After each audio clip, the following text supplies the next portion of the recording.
देश के अंदर मजदूर आंदोलन और कच्चे कर्मचारियों का आंदोलन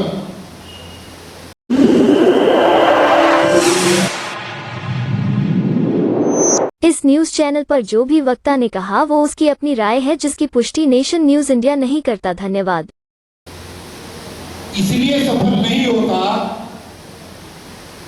कि बड़ी मुश्किल से तो नौकरी मिलती है और नौकरी मिलने के बाद 24 घंटे ये डर सताता रहता है कि अगर हम मीटिंग में जाएंगे, आंदोलन में जाएंगे, धरने में जाएंगे, प्रदर्शन में जाएंगे, तो कच्ची नौकरी होने की वजह से कहीं ऐसा ना हो कि कल सुपरवाइजर या ठेकेदार ये कहते कि कल से काम पे मत। यही है सबसे बड़ा या कोई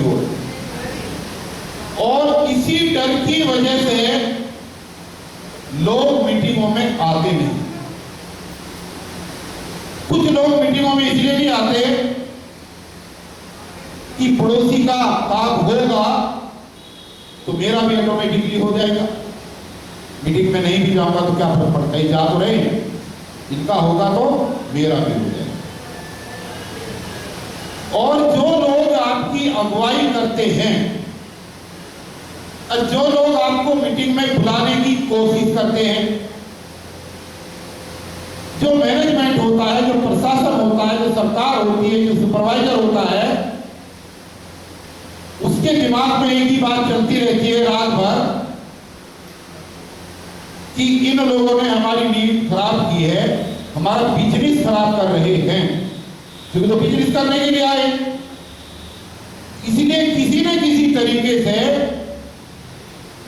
जो भी महिला हो या पुरुष हो जो मीटिंग की अगुवाई करते हैं, उनको निकालने की साजिश उसी दिन से शुरू हो जाती है कि किसी तरीके से इनको निकाल करके बाहर करो, ये सारे कर्मचारियों को खराब कर रहा है, ये सारे कर्मचारियों को उकसा रहा है, और ये लोग खराब होकर के उकसाए जाने के बाद अगर आंदोलन के लिए निकलते हैं तो हमारा बिजनेस खराब होगा और जो हमारी कमाई का अड्डा बना हुआ है ठेकेदारी करना, ये सब खराब हो जाएगा। बहुत सारे केस भी जिन लोगों ने मीटिंग बुलाई, वो मीटिंग बुलाने वालों को ही नौकरी से निकाल दिया गया। जीटीबी हॉस्पिटल में यही हुआ था। वहां के 2 लड़कों ने वहां पर एसोसिएशन बनाई, सब लोगों की भलाई के लिए बनाई, और जैसे ही पहली मीटिंग बुलाई तो जीटीबी अस्पताल के प्रशासन ने 2 लड़कों को निकाल करके बाहर कर दिया, और वो बेचारे आज तक नौकरी से बाहर हैं, क्योंकि उनके वो साथी जिनके लिए उन्होंने संगठन बनाया और जिनके लिए लड़ाई लड़नी चाहिए, उन लोगों ने उन निकलने वाले कर्मचारियों के लिए कुछ भी नहीं किया। तमाशा देखते रहते हैं लोग, और दूसरे लोग कागज लेकर के लाइन में खड़े रहते हैं कि कब ये निकले और कब मेरा नंबर है। ये एक प्रमुख कारण है जिसकी वजह से गरीब लोगों का, मजदूरों का, कच्चे कर्मचारियों का आंदोलन आगे नहीं बढ़ पाता। अब हमारे साथियों ने हमारे विभाग का, बिजली विभाग का उदाहरण दिया, वो सच्चे उदाहरण है, लेकिन हमने वहां पर एक चीज की और वही चीज की शुरुआत आज हम इस मीटिंग में करना चाहते हैं। हमने वहां पर एक नारा दिया, नया जरा जान ले कि एक पर हमला तो सब पर हमला। क्या नाम दिया? एक पर हमला तो सब पर हमला। अगर एक कर्मचारी को भी निकालने की बात की जाएगी तो सारे कर्मचारी मिलकर के उसका विरोध करेंगे, उसको निकलने नहीं देंगे। अगर आपने इस फार्मूले को इख्तियार कर लिया तो आपके बीच के किसी भी आदमी की नौकरी नहीं छूटेगी, और जो लोग आपके ऊपर 24 घंटे ये सोचते हैं कि कल से मत आना, जो धमकी देते हैं, उनकी वो धमकियां मिलनी आपको बंद हो जाएगी। और हमने ये भी घोषणा की और आज भी वो घोषणा कायम है कि हमारी मीटिंग में आने वाला कोई भी मजदूर और हमारी मीटिंग को कराने वाला हमारा कोई भी साथी अगर इसलिए टर्मिनेट होता है, इसलिए नौकरी से निकलता है कि वो हमारी मीटिंग में आया, तो हमें चाहे कुछ भी करना पड़े, हम उसको नौकरी से निकलने नहीं देंगे। और अगर उसके ठेकेदार ने उसको तनख्वाह देनी बंद कर दी, क्योंकि पूंजीवादी व्यवस्था की सबसे पहली पहचान ये होती है कि हमारे होनहार लोगों को सबसे पहले आर्थिक रूप से उनकी कमर तोड़ी जाती है। इसको आर्थिक रूप से इतना कमजोर कर दो इसकी जेब में पैसा ना रहे कि नेता करके भूल जाए। और जब जेब में पैसा नहीं होगा, बच्चों का चूल्हा चलना बंद हो जाएगा, किचन में सामान नहीं होगा, तो आदमी को दिन में तारीफ दिखाई देने लगते हैं और वो नेतागिरी तो क्या वो पागल हो जाता है।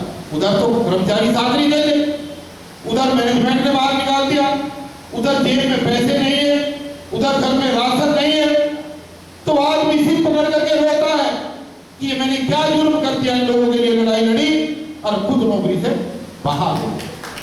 ये होता है, लेकिन हमारे यहां ऐसा नहीं होगा, हम ऐसा नहीं होने देंगे। आज इस मीटिंग की जो लोग रिकॉर्डिंग कर रहे हैं, उस रिकॉर्डिंग को जीवन भर अपने साथ रखें। अभी मेरे भाई ने कृष्णा ने कहा, जरा खड़ा हो जाए, कहा गया इधर, इन्होंने एक बात कही कि मैं बहुत शर्मिंदा हूं, कि मैंने बहुत कोशिश की और बहुत लोगों को बुलाया, लेकिन डर की वजह से लोग नहीं आ पाए। ये बोला था इस भाई ने। एक बार इसके लिए जोरदार तालियां बजाओ। ये बहुत कामयाब मीटिंग है, ये आपका सफल प्रयास है। मैं आपके इस प्रयास की पूरे शब्दों में प्रशंसा करता हूं और आपको साधुवाद देता हूं कि आपने बहुत बढ़िया मीटिंग करा। हम अपने लोगों का हौसला नहीं बढ़ाएंगे तो फिर कौन बढ़ाएगा? कौन करेगा काम आपके लिए? नया जाटव आप ही रख। लड़की ने काफी मेहनत की है, पहले भी ये मीटिंग कराने का शिकार बनी, पहले भी ये मीटिंग कराने का शिकार बनी थी। और ये एक पवित्र स्थल है। मैं अपनी टीम के तमाम साथियों की उपस्थिति में इस जनार्दन को साक्षी मानते हुए और तथागत भगवान बुद्ध की पवित्र धरती पर इस बात का ऐलान करता हूं कि दोनों लोगों ने अगर मीटिंग बुलाई है, अगर इनकी नौकरी को कुछ जान जाएगी तो पूरी दिल्ली को एक कर देंगे, पर इनकी नौकरी को हम नहीं छोड़ने देंगे। और निकट से निकट परिस्थितियों के अंदर भी मैं इंजीनियर डीसी कपिल इस बात का ऐलान करता हूं कि जितनी सैलरी इनको मिलती है, अगर इनकी नौकरी पे आ जाए तो आप इस आंदोलन को रुकने मत देना, इस आंदोलन को झुकने मत देना। आप दोनों की सैलरी हर महीने में दूंगा, मैं कहीं से भी कोई मिल दूंगा।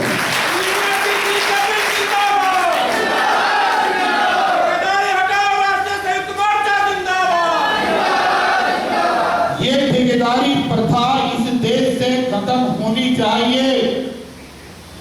एक जमाने में त्रिलोकपुरी की मीटिंग में मान्यवर काशीराम साहब ने जो बात मैंने नेहा को कही है, यही बात मायावती को कही थी। मायावती भी स्कूल के अंदर एक टीचर थी, एक झगड़ा हो गया था, सस्पेंड हो गई थी, तो काशीराम जी ने कहा कि ये नौकरी करनी छोड़ दे, मेरे साथ चल, तेरे को ऐसी जगह ले जाकर के बैठाऊंगा जहां दुनिया के सारे आईएएस, दुनिया के सारे एमएलए और एमपी तेरे पैर पकड़ेंगे, तेरे पीछे पीछे चलेंगे। और वो हुआ, वो उत्तर प्रदेश के मुख्यमंत्री 4 बार बने। जब आदमी सोच लेता है कि मुझे समाज की सेवा करनी है, तो फिर अड़चने बीच में नहीं आनी चाहिए। ये जो ठेकेदारी हटाने का जिम्मा आप लोगों ने लिया है, इस आंदोलन को आप दोनों के दोनों रूप में मत दें। और जो लोग नहीं आए, कोई बात नहीं, कब तक नहीं आएंगे? अरे जब नौकरी छूटेगी जब आओगे, जब बेइज्जती होगी जब आओगे, जब तू के बच्चे मरेंगे जब आओगे। ये ठेकेदारी हटाओ राष्ट्रीय आंदोलन ये आपकी नौकरी को बचाने के साथ साथ आने वाली नस्लों को शिक्षा के क्षेत्र में उनका रास्ता खोलने का एक आंदोलन है। अगर आपको यही 14,000 रुपए की नौकरी मिलती रही तो किसी भी सूरत में आप अपने बच्चे को इंजीनियर, डॉक्टर, कलेक्टर, आईएएस नहीं बना सकते। आपका बेटा भी मजदूर ही बनेगा। अब ये सरकारें यही चाहती है, लेकिन ये जो टीम यहाँ पर बैठी है ये चाहती है कि मजदूर का बेटा मजदूर ना बने, बल्कि मजदूर का बेटा एक अफसर बन करके निकले ताकि आपका भविष्य निकले। जो आप मेहनत कर रहे हैं, जो आप सफाई का काम कर रहे हैं, उस सफाई के काम को कम से कम बुढ़ापे में आपको राहत मिले और आपका बच्चा पढ़ करके एक अफसर बने, तो उसको ये काम ना करना पड़े जो मजबूरी में आपको ये काम करना पड़ रहा है। ये है ठेकेदारी हटाओ राष्ट्रीय मोर्चे का आंदोलन। और इस आंदोलन को जो समझेगा वो निश्चित रूप से इसके लिए काम करेगा। आप आज 50 हैं, आप कोशिश करें कि अगली मीटिंग में आपकी संख्या 200 हो, 250। कोशिश करोगे निश्चित रूप से हो। और अगर कोशिश नहीं करोगे तो फिर इस मीटिंग के करने ना करने का कोई लाभ नहीं है। हम आपको रास्ता बता सकते हैं, हम आपके लिए लड़ सकते हैं, लेकिन मुद्दा चूंकि आपका है इसलिए मजबूती के साथ खड़ा होना आपको ही पड़ेगा। पड़ेगा नहीं पड़ेगा, जेब तो लड़ेगा। देखिए बैठेगा, आप बैठे प्लीज। एक आदमी हाथ में पत्थर लेकर अब कुत्ते की तरफ फेंकता है। कुत्ता खड़ा गली में और आपके हाथ में पत्थर है, आप कुत्ते को पत्थर मारते हैं। कुत्ता उस पत्थर से डर करके भाग जाए। ऐसा होता नहीं होता? लेकिन वही आदमी उसी हाथ में और वही पत्थर लेकर अगर मार और मधुमक्खी के छत्ते पे मार दे तो आदमी तो वही है ना, और पत्थर भी वही है, लेकिन जिसको लगना है वो अलग होगा। तो कुत्ते की जगह मधुमक्खियां होंगी, तो मधुमक्खियों पे अगर मार दोगे तो क्या होगा?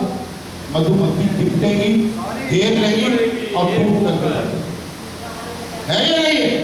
तो तय आपको करना है कि आपके हाथ का पत्थर या आप खुद उस डरे हुए कुत्ते की तरह भागना चाहते हो या मधुमक्खी की तरह पत्थर मारने वाले के ऊपर चिपट करके उसको घेरना चाहते हो, ये अब आपको तय करना है। ये आपके समझ का फर्क है। अगर आप अपने आप को मधुमक्खी का समझ रहे छत्ता, तो फिर ये ठेकेदार आपका कुछ नहीं बिगाड़ सकते, कुछ भी नहीं बिगाड़ सकते। और अगर डरते रहोगे तो भाई डर का कोई इलाज इस दुनिया में नहीं है। आप इकट्ठे रहें। ये ठेकेदारी प्रथा इस देश के लिए कलंक है। सरकारें झूठ बोलती हैं, झूठ बोल करके आपसे वोट लेती है। झाड़ू का चुनाव चिन्ह लेकर के इस पूरे समाज को बरगलाया गया, कहा गया कि हम आपको पक्का करेंगे। जब पक्का करने का समय आता है तो ये लोग उन्हीं ठेकेदारों को, सारे ठेकेदार उनके रिश्तेदार, कोई अड़िया है, कोई बढ़िया है, कोई ठाकुर है, कोई शर्मा है, सब इन्हीं के रिश्तेदार। मलाईदार पदों पर, मलाईदार जगहों पर, मलाईदार ठेकों पर इनके लोग बैठे हुए हैं और वो काम हमारे से कराए जा रहे हैं जिस काम के लिए सदियों से हम करते आ रहे हैं। आखिर कभी तो रुकेगा ही काम। कोई हमने ठेका ले रखा है क्या सफाई करने का?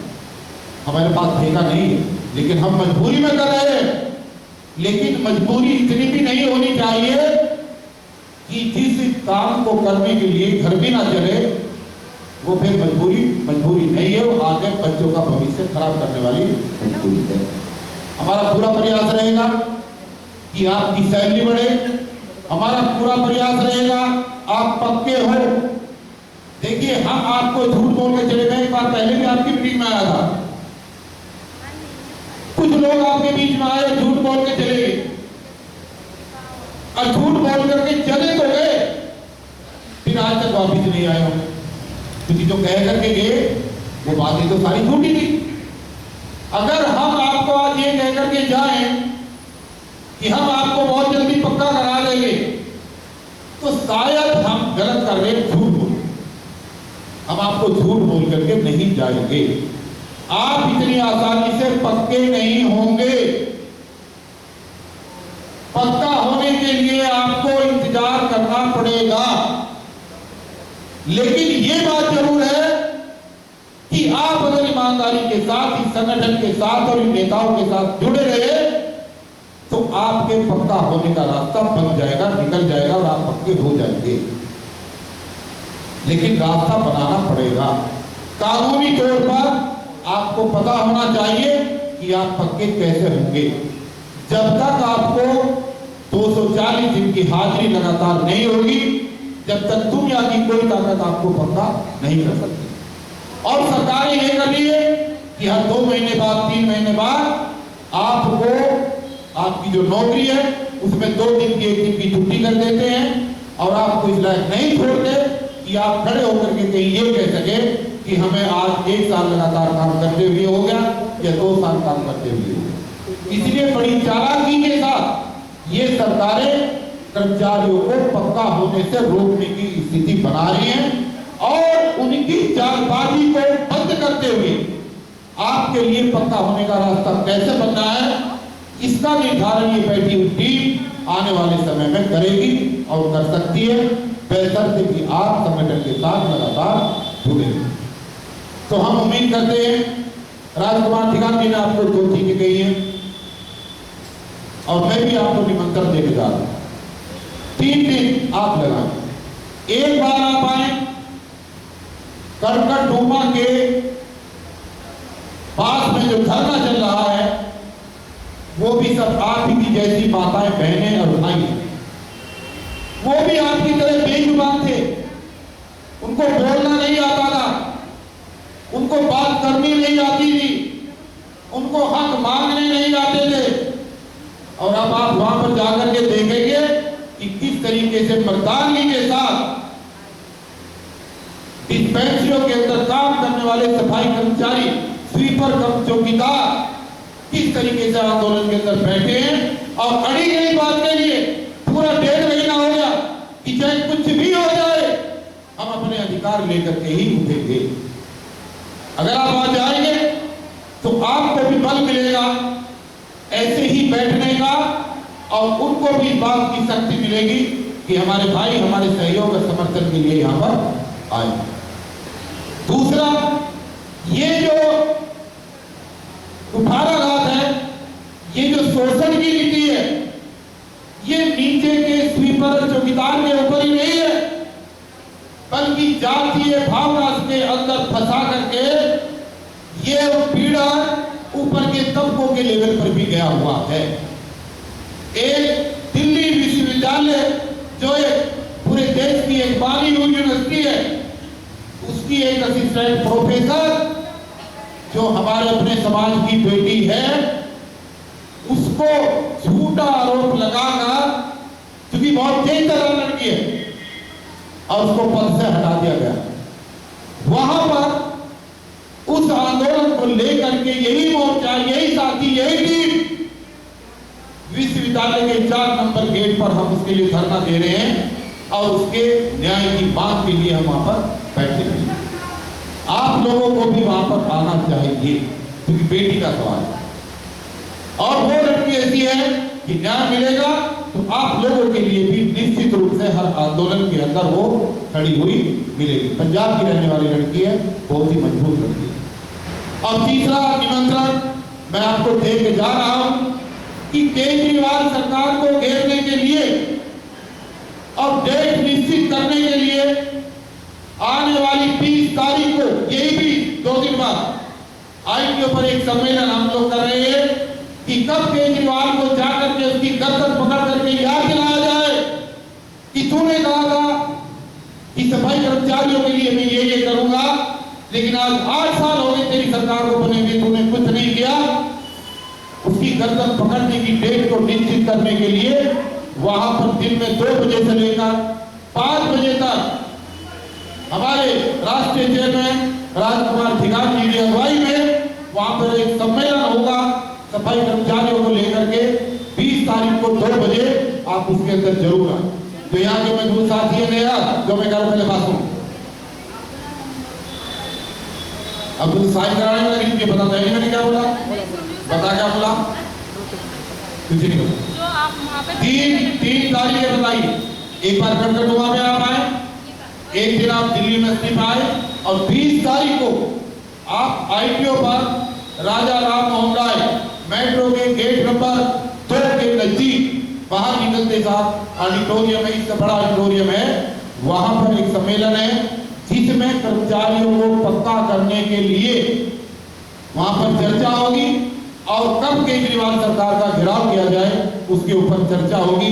उसमें मंच का संचालन हाफिज गुलाम सरवर साहब करेंगे और उसकी जो है अगुवाई जो है वहां पर राजकुमार ठिकान जी के नेतृत्व में होगी। मैं आपको निमंत्रण देके जा रहा हूं कि आप लोग वहां पर आए और सब लोग देखिए। आप ये समझे, हम लोग अगर लाल किला नहीं खरीद सकते, एक समझने वाली बात, हम लोग अगर इतने सक्षम नहीं हैं कि हम लाल किला खरीद सके तो हम इतना तो खरीद सकते हैं कि लाल किले की एक ईंट खरीद ले, एक ईंट तो खरीद ही सकते हैं। आप अगर इतने मजबूत नहीं है कि सरकार को झुका सके, अगर आप इतने मजबूत नहीं है कि आंदोलन कर सके, तो कम से कम जहां आंदोलन हो रहा है वहां पीछे की पंक्ति में खड़े होकर के अपना झंडा लेगा ये तो कह सकते हैं कि होने वाले यज्ञ में एक आहुति स्कूल के उन सफाई कर्मचारियों की भी है कि जब भी आंदोलन आगे बढ़ेगा हमें भी आप पक्के करवा करके लेकर आना। इतना तो कम से कम कर ही सकते हो, ये करने में तो कोई कमी नहीं, तो इतना ही करो, इतना तो करना चाहिए। जब हर विभाग के लोग, डीटीसी के लोग, सफाई कर्मचारी भाई, एमसीडी के लोग, स्कूलों के लोग, डिस्पेंसरियों के लोग, बिजलियों के लोग, जब सारे कर्मचारी इकट्ठे होकर के घेरेंगे तो निश्चित रूप से अच्छी सरकारें भी झुकती हैं और झुक करके वो फिर काम को करती है। लेकिन सरकार झुकती जब है जब उसको लगता है कि ये लोग अगर ना समझे तो ये हमारी कुर्सी को पकड़ करके भी हिला सकते हैं। काशीराम जी एक बात कहा करते थे, बहुत महत्वपूर्ण, कि अगर आपके अंदर इतनी हिम्मत नहीं है कि आप कुर्सी पर बैठ सको, अगर आप में इतनी हिम्मत नहीं है कि आप कुर्सी पर बैठ सको,